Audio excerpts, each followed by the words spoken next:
feel like, you know, for how expensive this helmet is and the amount of time that it takes to get in, like they should have balanced it so that it's just make it just like a little bit better, not worse. Worse is super dumb. For being twice as expensive as a Warden's and takes 180 hours to max, like the helmet's useless, right? What was even the point of adding this to the game? It's too expensive and takes too long to max in exchange for less damage. What the flipping game design is that? All damage buffs in Hypixel Skyblock can be sorted into two different types. Additive damage buffs, which are more common, and consist of things like Lifeline, Dominance, Golden Dragon's perk, and many more. The other type, multiplicative, is a lot rarer, likely for the reason that multiplying a lot of numbers together can end up really big really quickly. And if you watched my last video on Hollow Armor, you'd know that one of the buffs I can cast is a 1.2x multiplicative damage buff. But yeah, in super simplified terms, the way these two damage buffs interact together is the additive damage buffs are added together first, and after that's done, they are then multiplied by the multiplicative damage buffs. So now let's look at an example. Let's say we currently have a total of 1000% additive damage, and maybe we add on 250% more by having a 1 billion coin bank with our golden dragon pet. Now we have 1250% additive damage, which if you 1250 divide by 1000, you end up getting 1.25, which means adding on that G-Drag bank while being a 250% damage buff actually only increased the damage by 25%. Now let's look at this further and add another 250% and make it 1500%. If we do the damage division again, we get 1.2. So the same buff again increased our damage even less. This is called diminishing returns, and the reason I wanted to cover this is so we get an idea of the cons of additive damage. Currently, the helmet widely regarded to be the king of damage since it came out, the Warden Helmet. It cuts your speed in half but grants a whopping 20% additive damage per 25. Get that garbage out of here. If I told you that the Crown of Avarice, despite what everyone believes, is actually better than the Warden Helmet in some situations, and there's a possibility of it power creeping it entirely very soon. But then, why doesn't anybody know about it? Let's go back in time to figure out why. When the Crown of Avarice was released on the Alpha Network, people's opinions were generally pretty negative, calling it garbage, and nobody really had a way to verify anything, since the helmet itself takes an absurd amount of coins to reach its full potential. And nobody wanted to do that on the alpha server when it could just be wasted. And then fast forward to after it was released on the main server, the first people started to max out the Avarice. They began testing it in the hub and were disappointed when their damage was lower, but the common thing that I noticed is that nobody was taking into consideration the fact that the Crown of Avarice damage buff is consistent, whereas Warden Helmet has diminishing returns as you increase the total additive damage you currently have. Alright, so now let's get to some testing. Basically, for the next part of the video, I'm going to be showing you guys how to get your Crown of Avarice to deal more damage and figure out how close you are, if it currently isn't doing as much yet. So I hope you've understood so far that the idea is to stack as much additive damage as possible, and the nice thing is that damage scales linearly with additive damage, so we can use that fact to test varying amounts of additive damage and use that information to extrapolate and estimate how much additive damage we need to be able to surpass Warden Helmet. The easiest way of doing this is using the Golden Dragon Pet, as we can control exactly how much additive damage we gain by depositing increments of money into the bank. While we're changing the amount of additive damage we have, we're going to test the damage difference between the Crown and the Warden Helmet. And you'll notice quickly that the gap between them is decreasing as you increase your bank. And then we can use our trusty Google Sheets to estimate a line function, determine the intersection point to find an estimate of how much more additive damage you'll need. Yeah, so I thought I'd go over a bit of a rationale on why I'm testing like this. Pretty much, I'm going to be testing on Endermans with a katana, and the reason I'm doing this is because enchants are one of your biggest sources of additive damage buffs. Stuff like Ender Slayer, Impaling, Giant Killer, Sharpness,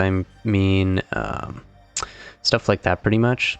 So having better enchants like that will actually increase your additive damage a ton. You can see my katana is definitely not ideal, but as an Iron Man, this is what I got. And I also got some Infernal Crimson. None of them, no damage buffs on it, just so you guys can like understand like by base. And then we got my Crown of Avarice here. I have a 100 mil Crown of Avarice, but I'm basically going to be simulating a 1 billion Crown of Avarice by also multiplying my damage by 1.15 divided by 1.13. That makes sense. Or 135. And just multiplying by this, and this will simulate as if I had a 1 billion Crown of Avarice, so you can understand both of them, if that makes sense. Yeah, so these are the damage numbers that I got from my testing. Basically, this is what I changed, so I added coins into the bank starting from 0, going up to 1 billion coins. Then this is just kind of to show how much G-Drag buff or additive damage I'm getting. And then here is the numbers I got for Warden. And then here's the numbers I got for my 100 million Crown of Avarice. And then here is basically just multiplying the numbers by the ratio to get to like a 1 bill Crown of Avarice, if that makes sense. Then here, this is just basically showing how much better Warden is than each of the Crown of Avarice is. And then as you can see, once we're getting closer and closer down at a 1 bill G-Drag bank, it's only 1.7% better than the Crown of Avarice. So then I basically just plotted those, as you guys can see with these 3 lines here. You can basically see the scatter points there, and then basically the yellow line is the Warden Helmet. So you guys can see there's an intersection point around here. It's about 380, I believe, 383 or something like that. And then there's an intersection for the 100 mil Crown of Avarice as well at around just below 500, I believe. And yeah, so basically at 380, a 1 bill Crown of Avarice would be better, which means I would need about 130% more additive damage for the Crown of Avarice to be better at 1 billion coins. Okay, QC, that's enough math, sir. You're going to scare everyone away. Okay, so now that you know how much additive damage you're going to need, how exactly do you get it? There's lots of ways to get additive damage. As mentioned before, enchants are going to be your best bet. The more consistent options being Smite, Sharpness, Ender Slayer, Cubism, Giant Killer, as well as some other ones, but there's also less consistent ones like Execute, Prosecute, First Strike, Triple Strike, and those are the ones if you care about like high damage for specific situations. There's also been a Blaze phase skip that surfaced recently where you use the additive damage buff from an Endstone sword to one-shot a Blaze from over 50 million HP, where a Crown of Avarice would for sure be the best helmet option because of how much additive damage an Endstone gives. And if you're into Slayers, you can also use Habanero Tactics for an easy 100% extra additive damage if you have a full set of it. There's also some lesser used ones, but if there's any useful ones you think I've missed, you can post them down in the comments. If you've thought I've been joking thus far, here's some testing I did with a player who basically stacked enough additive damage from Habanero and Dominance to be able to outdamage a Warden with a 100 mil Crown of Avarice, so if it was a bill, it would be an even bigger difference. And here's the setup they used. And here's the damage numbers. Also, keep in mind I asked them to swap their accessories to mage ones so they wouldn't instantly kill the test dummy, but since stats aren't additive damage, that doesn't make a difference for the test.